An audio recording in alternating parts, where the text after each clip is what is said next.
1,85,000 करोड़ रुपए हमारे पूर्वजों की गलती का नतीजा है। यानी 1,85,000 करोड़ रुपए वो रुपए हैं जिनका कोई भी दावेदार नहीं है कि ये मेरे रुपए हैं। फाइनेंस मिनिस्टर निर्मला सीतारमन ने 4 अक्टूबर 2025 को गांधीनगर गुजरात से आपकी पूंजी आपका अधिकार कैंपेन शुरू किया। एंड उसका मकसद जो लाखों करोड़ों रुपए जो अनक्लेम्ड अमाउंट है उसे उनके मालिक तक पहुंचाना है, जो banks, stocks and insurance companies के पास लावारिस पड़ा है। एंड इस वीडियो में मैं आपको एक एक्सेल शीट देने वाला हूं।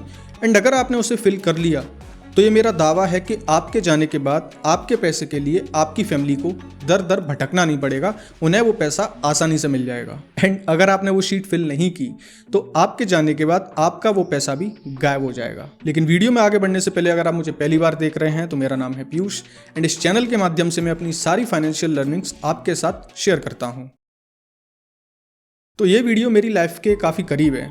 एक्चुअली मेरे जो दादाजी थे वो पटवारी थे एंड पटवारी होने के साथ साथ वो एफडी के काफ़ी शौकीन थे। वो काफ़ी टाइम पहले से ही मतलब स्टार्टिंग से ही उन्हें एफडी का काफ़ी शौक था, तो वो काफ़ी एफडी क्रिएट करते थे बैंक्स में। एंड सबसे एक्साइटिंग बात ये थी कि वो एफडीज़ के बारे में बताते भी नहीं थे। एफडी उन्होंने ओपन कराई एंड उसकी जो स्लिप मिलती थी, पुराने टाइम में जो बैंक्स एफडी करते थे तो उसकी एक स्लिप होती थी, उसको एक अच्छे से रैप में कवर करके दिया जाता था। एंड आज के टाइम तो वो आपको पीडीएफ ईमेल पे भेज देते हैं।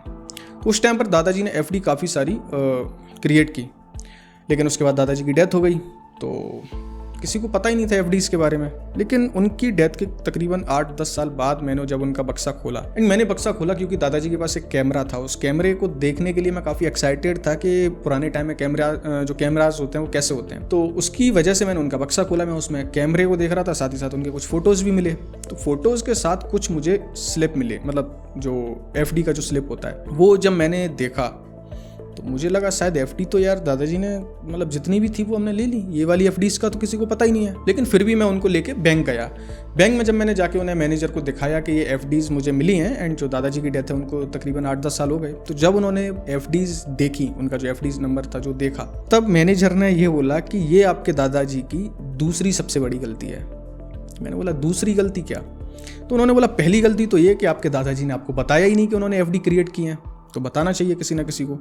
दूसरी सबसे बड़ी गलती ये है कि ये जो एफडीज़ हैं इनमें कोई नॉमिनी ही नहीं है, तो अब आपको इन्हें निकलवाने के लिए सक्सेशन सर्टिफिकेट लगेगा। एंड उसके बाद उस अमाउंट को निकलवाने के लिए मैंने कितने पापड़ बेले हैं वो तो मैं ही जानता हूँ। तकरीबन उस पैसे को निकलवाने के लिए मुझे 5 से 6 महीने लग गए।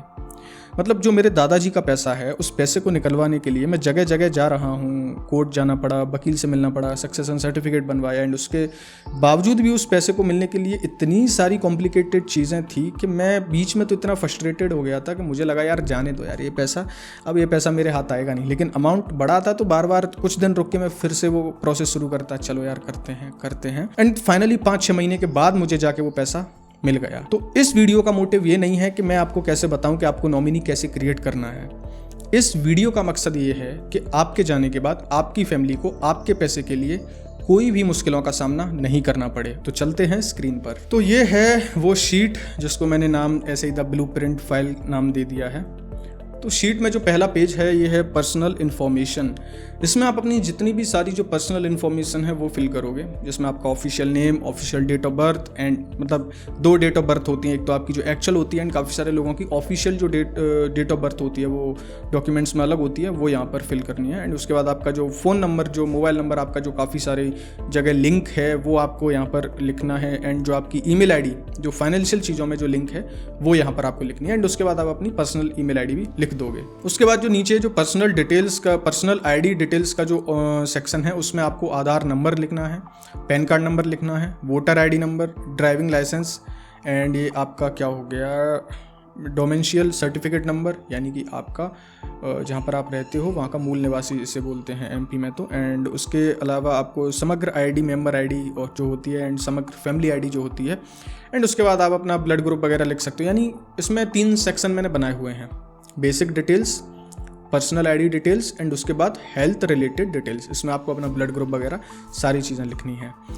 तो उसके बाद अब आप बैंक अकाउंट डिटेल्स वाले सेक्शन में आ जाइए। तो बैंक अकाउंट डिटेल्स वाले पेज में मैंने हर बैंक अकाउंट के लिए एक अलग सेक्शन बनाया हुआ है। एंड वो सेक्शन सेम है सारे बैंक अकाउंट्स के लिए। अगर आप देखोगे तो इसमें जो HDFC वाला है उसमें CIF नंबर आपको पहले लिखना है।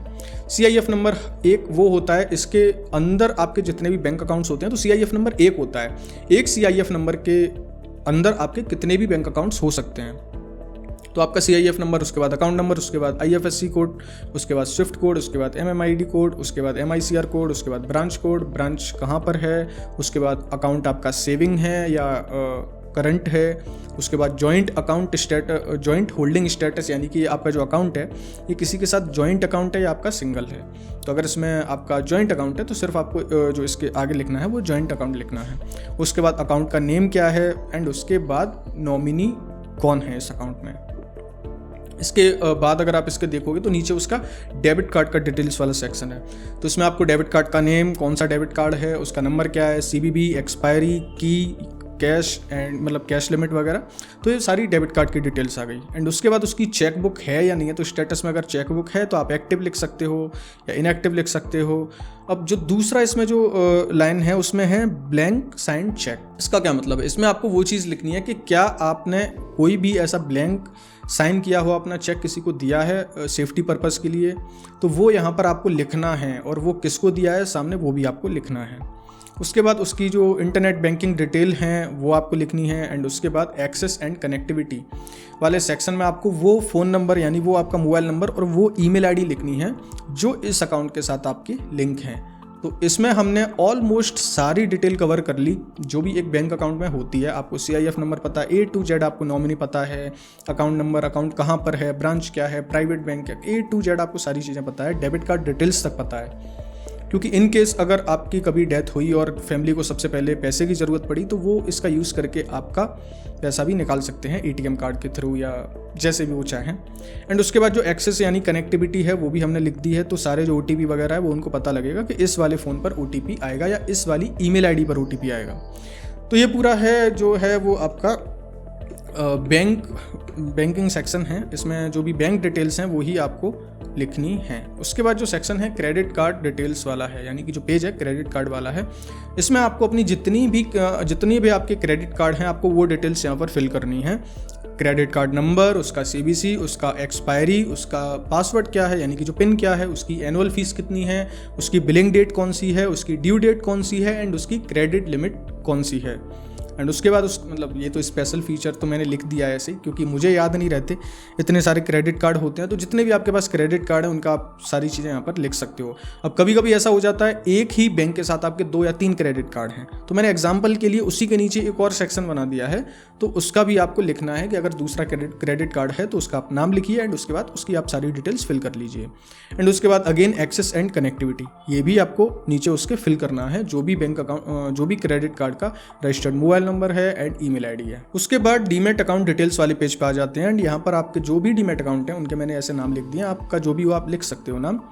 एंड उसमें आपका client ID, demat account number, वैसे डीमेट अकाउंट नंबर मेन होता है लेकिन फिर भी आपको client ID, DP ID, broker ID, की, उसका जो पासवर्ड है वो क्या है, एंड जीरोदा में सपोर्ट कोड होता है तो वो है, उसके बाद टी-पिन है, डिपॉजिटरी कौन सा है, उसके बाद लिंक बैंक अकाउंट कौन सा है इसके साथ, एंड उसके बाद नॉमिनी इसमें कौन है वो भी आपको लिखना है। एंड उसके बाद आप इसे किस चीज़ के लिए, किस पर्पज़ के लिए यूज़ करते हो। क्योंकि फॉर एग्जांपल अगर मैं अपना देखूं तो मेरा ट्रेडिंग का अलग होता है, इन्वेस्टमेंट का अलग होता है, तो उस पर्पज़ से यहाँ पर सारी चीज़ें लिखी हुई हैं। एंड उसके बाद उनका अगेन एक्सेस एंड कनेक्टिविटी। उसके बाद क्रिप्टो वॉलेट डिटेल्स में आ जाते हैं। क्रिप्टो वॉलेट डिटेल्स वाले सेक्शन में अगर आप देखोगे तो यहाँ पर मैंने ऐसे ही वजीर एक्स का नाम लिख दिया एंड उसके बाद उसकी सारी डिटेल्स एंड उसके बाद एक्सेस एंड कनेक्टिविटी। क्योंकि हो सकता है काफ़ी सारे लोग क्रिप्टो के शौकीन हो तो वो भी यहाँ पर अपनी सारी डिटेल्स देकर जाइए। काफ़ी सारे जो किस्से सुनने आते हैं कि क्रिप्टो वॉलेट का जो की भूल गए तो भाई 10,000 करोड़ के मालिक होते, अगर आज उनके पास होता तो आप अपनी फैमिली को दे के जाइए।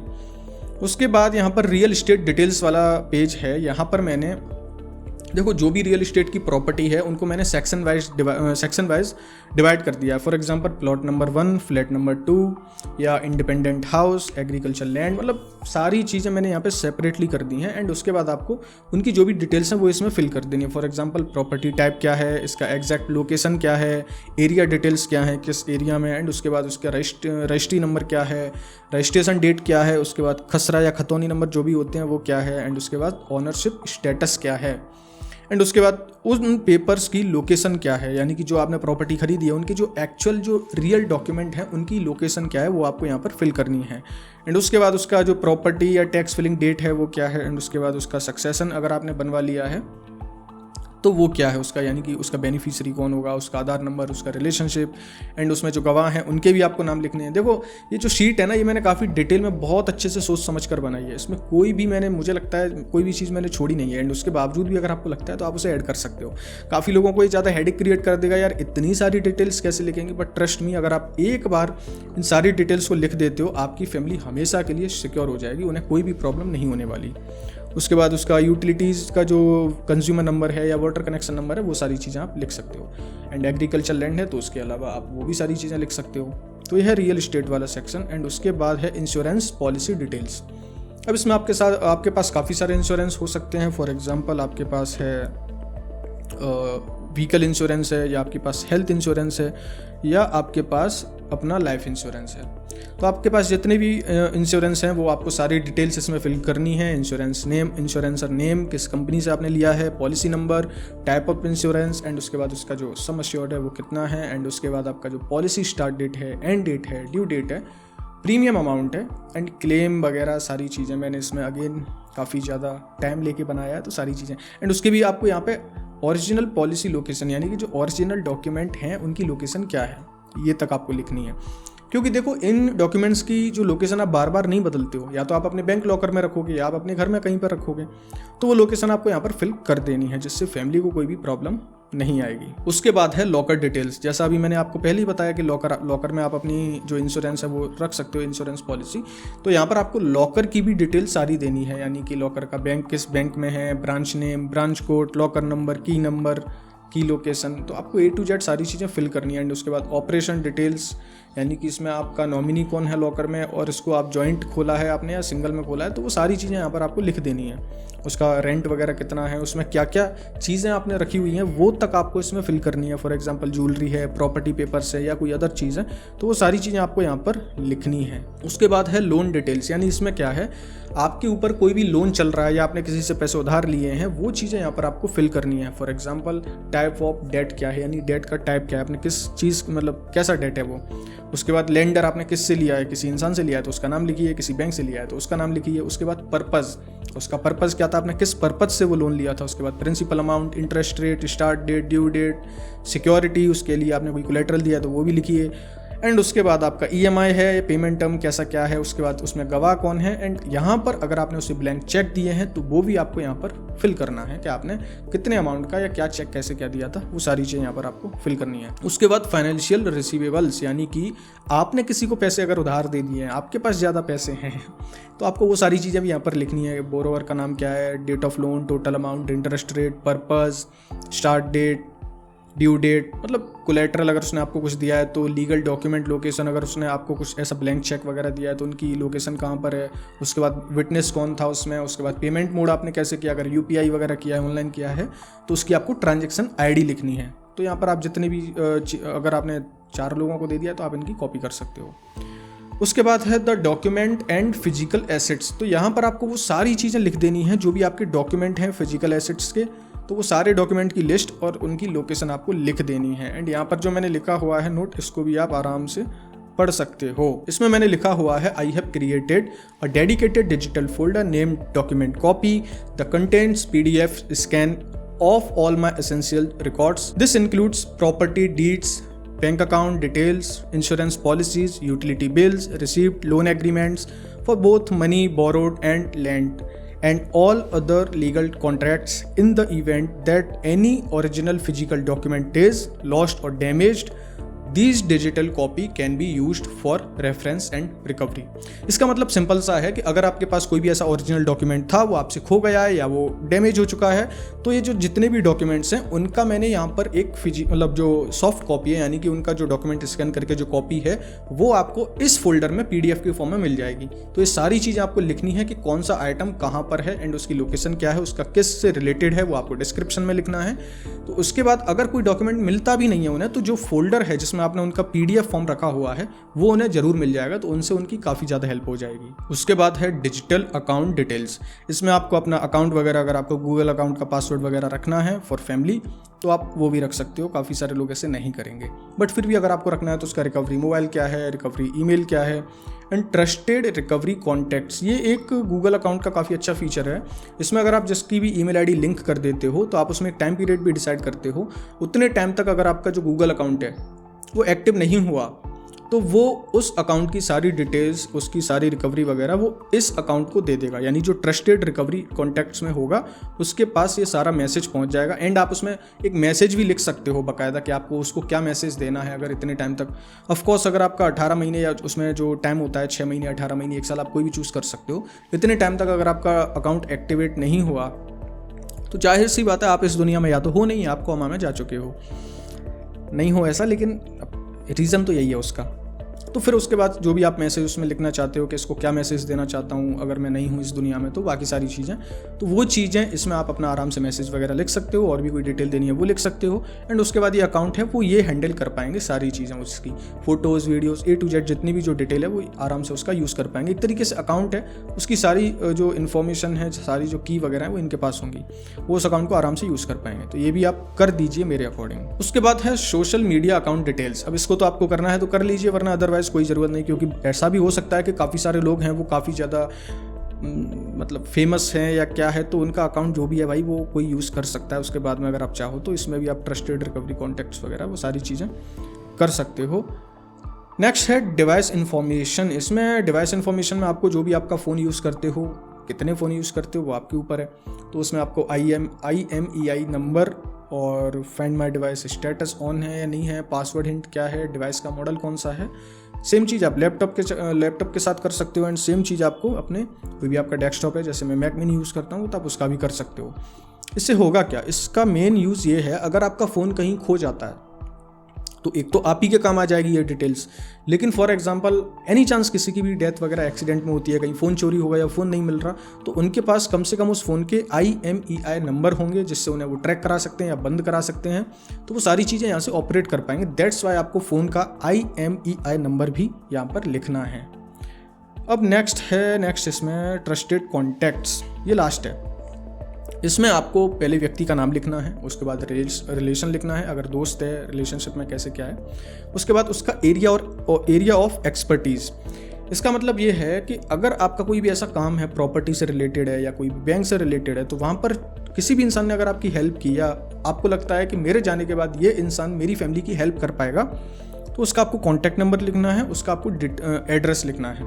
एंड इसमें मैंने नीचे ये भी लिख दिया है कि ये इंसान सिर्फ आपकी हेल्प के लिए है, इसको आप कोई भी मेरी डिटेल साझा मत कर देना, यानी कि शेयर मत करना, इससे सिर्फ आपको गाइडेंस लेनी है, हेल्प लेनी है। तो ये है पूरी शीट जिसमें मैंने मुझे लगता है सारी चीज़ें कवर कर दी हैं, आपका कुछ भी बचा नहीं है। बट अब यहाँ पर आपको कुछ चीज़ें हैं वो समझनी है।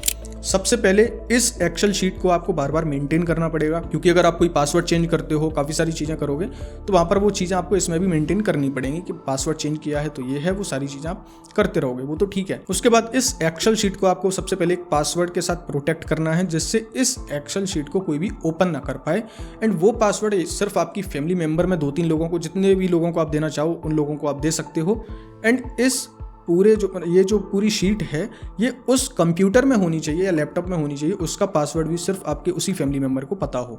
जिससे होगा क्या, ये जो शीट है इसको कोई भी ओपन नहीं कर पाएगा, शीट नहीं यानी कि ये जो क्या एक्सेल फाइल है इसको कोई भी और ओपन नहीं कर पाएगा, जिससे आपकी जो डिटेल्स है, देखो क्योंकि ये फाइल में इतनी सारी डिटेल्स आप फिल कर दोगे तो ये काफ़ी ना एक सेंसिटिव फाइल हो जाएगी। इसको अगर किसी ने ले लिया तो फिर वो आपका कुछ भी कर देगा। इस वजह से इस फाइल को आपको काफ़ी ज़्यादा सिक्योर तरीके से स्टोर करना है, काफ़ी अंदर फोल्डर्स में घुसा के उसे ऐसा करना है। एंड वो सारी चीज़ें आपको जिसको भी बतानी है उसे आप बता सकते हो। इसे आपको इंटरनेट पर कहीं भी सेव नहीं करना है, चाहे वो आपकी ड्राइव हो, चाहे आपका कोई भी वो हो कि वहाँ पर आप इसे बैकअप के फॉर्म में रख दो, बिल्कुल मत करना। आप खुद से अपना गड्ढा खोद रहे हो, ये चीज़ समझ लेना, ये चीज़ बिल्कुल मत करना। ये सिर्फ और सिर्फ ऑफलाइन होनी चाहिए आपके लैपटॉप या आपके कंप्यूटर सिस्टम में। अब ये तो बात हो गई शीट की जिसमें आप अपनी सारी डिटेल्स वगैरह फिल कर दोगे। दूसरी चीज़ इसके बाद जो आपको करनी है वो है आपका 12 महीने का इमरजेंसी फंड। अब ये फंड क्यों जरूरी है? अगर आपकी डेथ होती है या कोई भी चीज़ होती है तो वहाँ पर आपकी फैमिली को ये जो फंड है वो प्रोटेक्ट करेगा। वैसे आपको भी प्रोटेक्ट करेगा अगर आपकी जॉब चली जाती है या आपको कोई बीमारी हो जाती है, आपका एक्सीडेंट होता है, कोई भी चीज़ होती है तो वहाँ पर ये फंड तो आपको प्रोटेक्ट करेगा ही, लेकिन आपके जाने के बाद आपकी फैमिली को कम से कम 1 साल तक बाकी सारी जो एसेंशियल्स चीज़ें हैं, बच्चों की स्कूल की फीस है, EMI है और राशन पानी के जितने भी जो खर्चे होते हैं उनके लिए आपकी फैमिली को परेशान ना होना पड़े। नेक्स्ट है हेल्थ इंश्योरेंस, यानी कि शीट में तो मैंने बता दिया आपको वो सारी चीज़ें फिल करनी है, लेकिन आपके पास हेल्थ इंश्योरेंस होना तो चाहिए, तभी तो आप उसमें फिल करोगे। तो मेरी आप लोगों से सबसे गुजारिश है, एक हेल्थ इंश्योरेंस जरूर लेना एंड पेरेंट्स का अलग लेना, क्योंकि उनकी एज काफ़ी ज़्यादा हो चुकी है। तो अगर आप उनका हेल्थ इंश्योरेंस अपने साथ में ही लेते हो तो आपका जो प्रीमियम अमाउंट है वो अननेसेसरी काफ़ी ज़्यादा हो जाएगा। तो इसलिए अपनी फैमिली का हेल्थ इंश्योरेंस अलग लीजिए और अपना हेल्थ इंश्योरेंस अलग लीजिए। उसके बाद है life insurance, and life insurance में हमेशा आपके पास एक टर्म इंश्योरेंस होना चाहिए।